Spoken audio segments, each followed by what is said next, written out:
मेरा नाम सिमरन है। मैं 24 साल की हूँ। जवान, बेबाक और बदन में ऐसी प्यास जो शादी के बाद भी कभी पूरी तरह बुझी नहीं। मेरी छाती भरी हुई है, कमर पतली और नजरें ऐसी कि मर्द एक बार देख ले तो भूल ना पाए। शादी रोहन से हुए सिर्फ 1 साल हुआ था। रोहन बहुत अच्छे इंसान हैं, लेकिन उनका बिजनेस उन्हें हमेशा बाहर रखता है। महीने में 20 से 25 दिन वह टूर पर रहते हैं। जब घर आते हैं तो थक कर सो जाते हैं। उनकी बाहों में वह जोश, वह तीव्र गर्माहट जो पहले थी, वह अब कम हो गई थी। मेरा बदन तरस रहा था किसी मर्द के मजबूत स्पर्श का, किसी की गर्म बाहों का। घर बड़ा और शानदार है, लेकिन अंदर से सुनसान। रोहन की माँ गुजर चुकी हैं।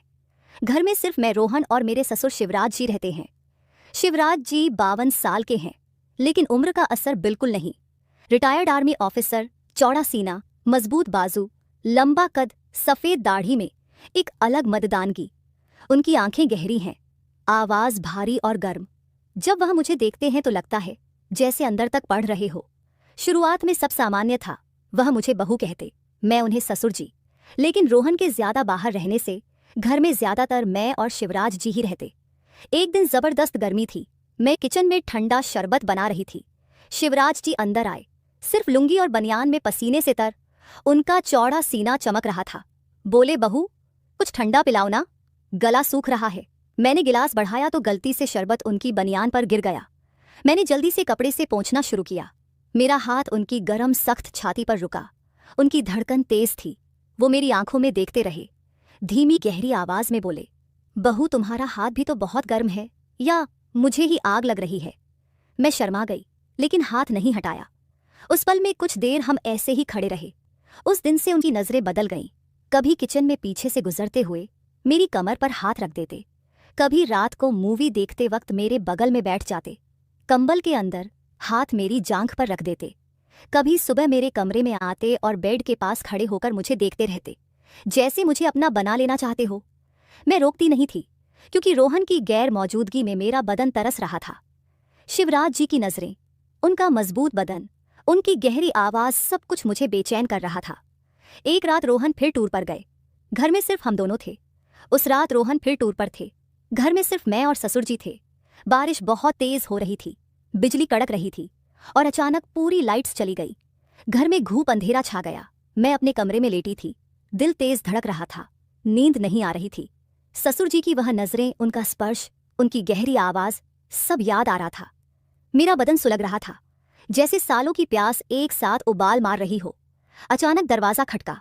ससुर जी अंदर आए, सिर्फ एक पतली बनियान और लुंगी में। उनके बाल गीले थे, बदन पर बारिश की बूंदें चमक रही थीं। वो बेड के पास आए और धीमी भारी आवाज में बोले, बहू नींद नहीं आ रही? अंधेरे से डर लग रहा है क्या? मैं बेड पर बैठ गई। बोली, नहीं ससुर जी, बस कुछ बेचैनी सी है। वो मेरे बगल में बेड के किनारे पर बैठ गए। कमरे में सिर्फ बाहर की हल्की रोशनी थी। उन्होंने मेरा हाथ पकड़ा और बोले, सिमरन मैं जानता हूं तुम क्या महसूस कर रही हो। रोहन तुम्हें वह नहीं दे पाता जो तुम्हारा हक है।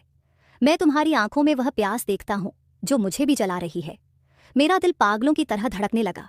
मैंने हाथ नहीं छुड़ाया। बोली, ससुर जी यह गलत है। वो मेरे और करीब सरक आए। उनकी सांसें मेरे चेहरे पर लग रही थी। बोले, गलत सही की परवाह कौन करता है बहू? जब बदन की आग बेकाबू हो जाए, मैं तुम्हें देखता हूं तो खुद पर काबू नहीं रहता। तुम इतनी गर्म हो, इतनी प्यासी कि मुझे रातें नींद नहीं आती। उन्होंने मेरा हाथ अपनी छाती पर रख दिया। उनकी धड़कन मेरे हाथ के नीचे पागलों की तरह धड़क रही थी। मैंने हाथ हटाने की कोशिश की, लेकिन वो नहीं हटा। वह मेरे कंधे पर सर रखने लगे। मैं रुक गई। उनकी गर्म सांसें मेरी गर्दन पर लग रही थी। बदन में सेंध दौड़ रही थी। कुछ देर हम चुप रहे, सिर्फ बारिश की आवाज और हमारी तेज सांसें। फिर वह मेरे कान के पास आए और फुसफुसाए, बहू बस एक बार मुझे कस के गले लगा लो, मैं तुम्हारी प्यास बुझा दूंगा। मैं चुप रही। वह धीरे से मुझे अपनी मजबूत बाहों में भर लिया। उनका चौड़ा सीना मेरे बदन से सटा हुआ था।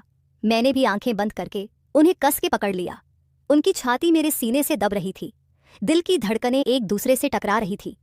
उनकी बाजू मेरी कमर पर कसी हुई थी, जैसे मुझे कभी छोड़ना ही ना चाहते हो। हमारी सांसें और तेज हो गई। वो मेरे बालों में उंगलियां फिराते हुए बोले, सिमरन तुम कितनी नरम हो, कितनी गर्म। मैं तुम्हें पूरा महसूस करना चाहता हूं। मैंने उनकी पीठ पर हाथ फेरा। वो और कस के मुझे दबाने लगे। उस पल में दुनिया सिर्फ हम दोनों थे। वो मेरे माथे पर, गाल पर, गर्दन पर होठ रखते गए। मेरा बदन कांप उठा। मैंने रोती हुई आवाज में कहा, ससुर जी, बहुत बड़ा है आपका, प्लीज आहिस्ता कीजिए, मैं मर जाऊंगी। वह रुके नहीं। उन्होंने मुझे और जोर से अपनी बाहों में कस लिया। हम देर तक एक दूसरे में खोए रहे, बहुत करीब, बहुत गहरा, बहुत तीव्र। उस रात के बाद मैं और ससुर जी एक दूसरे से दूर नहीं रह पाते थे। दिन में जब घर खाली होता, वो मेरे पास आ जाते। कभी किचन में पीछे से आकर मुझे अपनी मजबूत बाहों में जकड़ लेते और कान में फुसफुसाते, सिमरन, तुम्हारी यह प्यास मुझे भी जला रही है, मैं तुम्हें हर पल महसूस करना चाहता हूँ। मैं शर्मा जाती, लेकिन उनकी बाहों में पिघल जाती।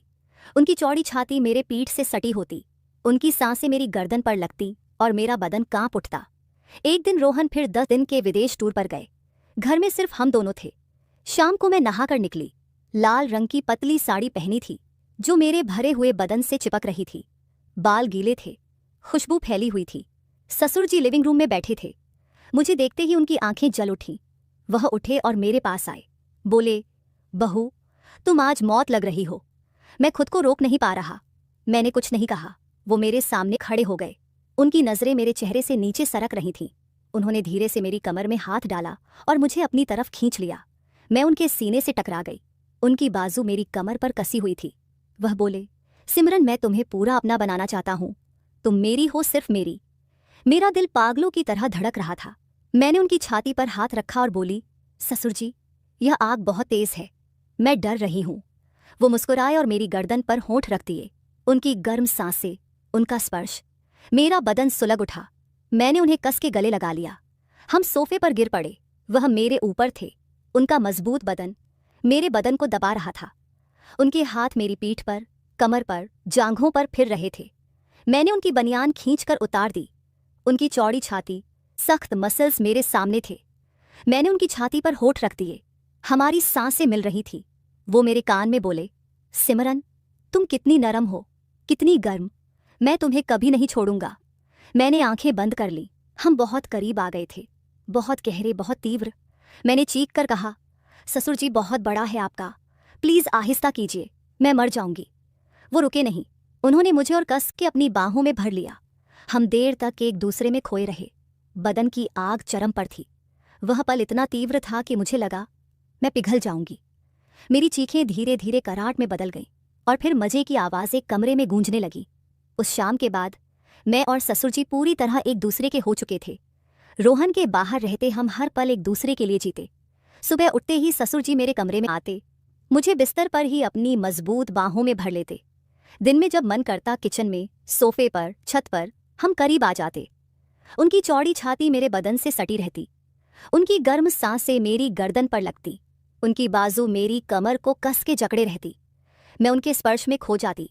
वो मुझे पागल कर देते थे।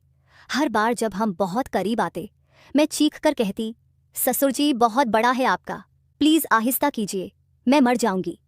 लेकिन ससुर जी रुकते नहीं थे। वह मुझे और कस के अपनी बाहों में भर लेते।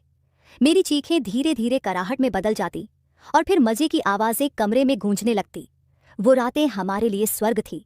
मेरी सालों की प्यास ससुर जी की आग से बुझ रही थी, लेकिन हर सुख के साथ डर भी बढ़ता जा रहा था। मुझे पता था कि यह रात ज्यादा दिन नहीं छुपेगा। पड़ोसी नौकरानी किसी की नज़र पड़ सकती थी। फिर एक दिन वह हुआ जिसका डर था। रोहन का टूर अचानक खत्म हो गया। वो बिना बताए दोपहर को घर लौट आए। मैं और ससुर जी उस वक्त मेरे कमरे में थे। ससुर जी मुझे अपनी बाहों में लिए हुए थे। हम बहुत करीब थे, बहुत गहरे। दरवाज़ा खुला और रोहन अंदर आ गए। सब कुछ ठहर सा गया। रोहन की आंखें पहले हैरानी से फैली, फिर दर्द से भर गई, फिर गुस्से से लाल हो गई। वह चुपचाप बैग रखकर बाहर चले गए। कमरे में सन्नाटा छा गया। मैं रोते हुए ससुर जी से अलग हुई, कपड़े ठीक किए और रोहन के पीछे भागी। वो लिविंग रूम में बैठे थे, सर हाथों में पकड़े हुए। मैं उनके पैरों में गिर पड़ी और रोते हुए बोली, रोहन, माफ़ कर दो, मैं कमज़ोर पड़ गई। तुम हमेशा बाहर रहते थे, मैं अकेली थी। ससुर जी ने वह खालीपन भर दिया, लेकिन मैं तुमसे प्यार करती हूँ। ससुर जी भी नीचे आए। उनकी आंखें नम थीं। वो रोहन के सामने खड़े हो गए और बोले, बेटा, गलती मेरी है। मैंने बहू की कमजोरी का फायदा उठाया। रोहन ने लंबी सांस ली। उनकी आवाज़ में दर्द था। बोले, सिमरन पापा, मैंने तुम दोनों पर भरोसा किया था। यह घर हमारा था। लेकिन अब यह भरोसा टूट चुका है। उस रात कोई नहीं सोया। घर में सन्नाटा था, सिर्फ मेरे रोने की आवाज़ गूंज रही थी। उस दिन के बाद घर में भारी सन्नाटा छा गया। रोहन ने हमें कुछ नहीं कहा। वो अपना बैग लेकर होटल चले गए। मैं और ससुर जी अलग अलग कमरों में बंद होकर रोते रहे। मुझे खुद पर गुस्सा था, शर्म थी, लेकिन ससुर जी की यादें भी बार बार आ रही थीं। उनकी मजबूत बाहें, उनकी चौड़ी छाती, उनकी गर्म सांसें, वह रातें, सब कुछ दिल में जल रहा था। 3 दिन बाद रोहन लौटे। उनका चेहरा पत्थर जैसा था। उन्होंने हमें बुलाया और बोले, सिमरन पापा, मैंने पूरी रात सोचा, मैं तुम दोनों को खोना नहीं चाहता। पापा मेरे पिता हैं, सिमरन मेरी बीवी, लेकिन जो हुआ वह भरोसा तोड़ चुका है। मैं तुम्हें माफ कर सकता हूँ, लेकिन भूल नहीं सकता। मैं रो पड़ी, घुटनों पर बैठ गई और बोली, रोहन माफ कर दो, मैं कमजोर पड़ गई थी। तुम हमेशा बाहर रहते थे, मैं अकेली थी। ससुर जी ने वो प्यास बुझाई जो सालों से सुलग रही थी। लेकिन मैं तुमसे प्यार करती हूँ, वो सिर्फ बदन की भूख थी, दिल से मैं तुम्हारी हूँ। ससुर जी भी आगे आए, उनकी आंखें नम थीं। बोले, बेटा गलती मेरी है, मैंने बहू की कमजोरी का फायदा उठाया। अगर तुम चाहो तो मैं घर छोड़ दूंगा। रोहन ने लंबी सांस ली, फिर बोले, नहीं पापा, आप कहीं नहीं जाएंगे। यह घर हम तीनों का है, लेकिन अब सब कुछ बदलना होगा। सिमरन, मैं अपनी नौकरी में बदलाव करूंगा। अब मैं ज्यादा घर पर रहूंगा। मैं तुम्हें वह सारा प्यार, वह सारी गर्माहट दूंगा जो पहले कमी थी। और पापा, हम तीनों मिलकर ये घर फिर से बनाएंगे। लेकिन तुम दोनों के बीच जो हुआ वो कभी दोबारा नहीं होना चाहिए। हम तीनों चुप रहे। फिर रोहन ने मुझे गले लगा लिया। उसकी बाहों में मुझे फिर से वह पुराना सुकून मिला। ससुर जी चुपचाप ऊपर चले गए। अगले कुछ महीने बहुत मुश्किल थे। ससुर जी घर पर ही रहे, लेकिन हम दोनों ने एक दूसरे से पूरी दूरी बना ली।